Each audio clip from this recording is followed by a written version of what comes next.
பாரம்பரிய போட்டி திரைப்படம் ஜி5 பார்த்து ஒரு அறிமுகம். நீர் மேலாண்மை பற்றி எனக்கு முன்னாடி சான்றோர்கள் முன்னோர்கள் நிறைய பேசிவிட்டார்கள். என் பணி என்னன்னா, என் குடும்பத்திலிருந்தே தொடங்குற நீர் மேலாண்மை, என் குழந்தைகளுக்கு நீர் மேலாண்மை எப்படி அடுத்த தலைமுறைக்கு கொண்டு போகணும்னு என் பையனுக்கு சொல்லிக் கொடுக்கணும்.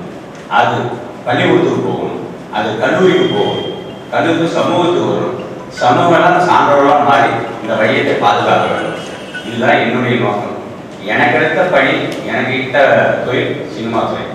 அதில் என்னால் முடிந்த இயற்கையை போற்றி இந்த விஷயத்தை மக்களிடம் சொல்வதை பெரும் பாக்கியமாக நினைத்து கொண்டு நான் பயணிக்கிறேன். இதுவே ஆசை, இதுவே என் தொடக்கம். நன்றி, வணக்கம். காலையில் சமுதாயம் பேசுகிறோம். மாற்றம் தனிநபரிடமிருந்து தொடங்க வேண்டும். அந்த தனிநபர் அமைப்பதுதான் சமுதாயத்தின் கருத்தை சொல்லி அமைந்திருக்கிறேன். அடுத்தபடியாக புதுக்கோட்டை மாவட்டத்தில் முன்னோடி ஐயாவை வாழ்த்துறை வழங்க வைக்கின்றோம். நேரம் கருதி சுருக்கமாக வாழ்த்துறை வழங்கினால் அடுத்து அவர் பார்வையாளர்களிருந்து கருத்துக்களை பகிர்ந்து பார்க்கலாம். அனைவருக்கும் வணக்கம். இப்போ முக்கியமாக நம்ம பேசுறது பூரா நீர் சேமிப்பு, தண்ணீரை இப்படிலாம் சேமிக்கலாம், எந்தெந்த வகையில் சேமிக்கிறத பற்றி அதை மட்டும் பேசணும். தண்ணீரை நிறைய செலவு பண்ணுறோம். அந்த ஒரே ஒரு விஷயம் சொல்கிறது தான் நான் இருக்கேன். தண்ணீரை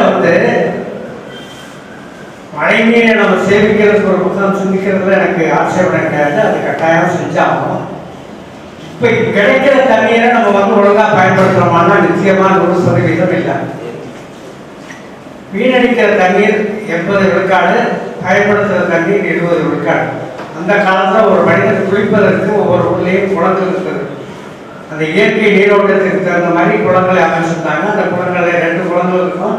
அது ஒன்று நிலங்கள்லேருந்து வரக்கூடிய சுற்றி இருக்கக்கூடிய நிலங்கள்லேருந்து வரக்கூடிய தண்ணீரை, சுத்தமான தண்ணீரை சேமிப்பதற்கு ஒரு குடிநீர் நீர் குளம்.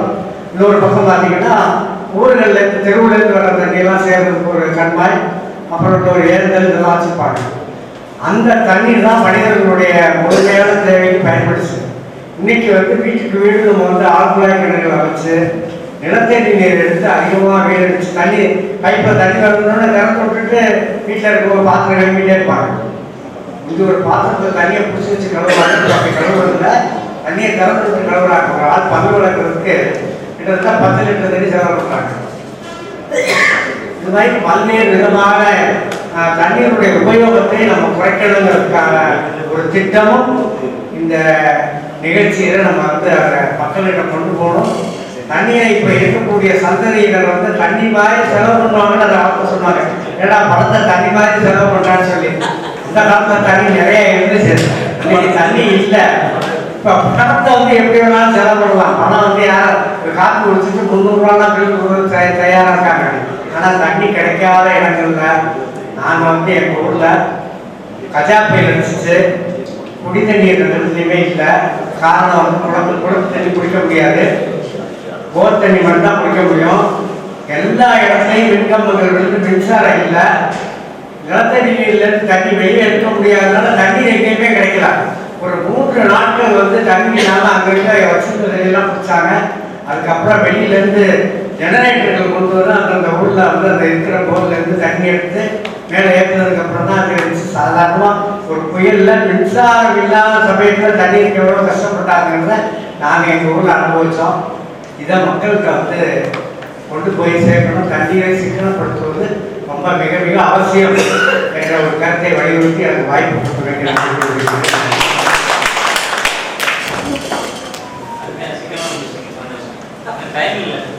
தண்ணீர் சிக்கனம் கூட நேரத்தின் சிக்கனம்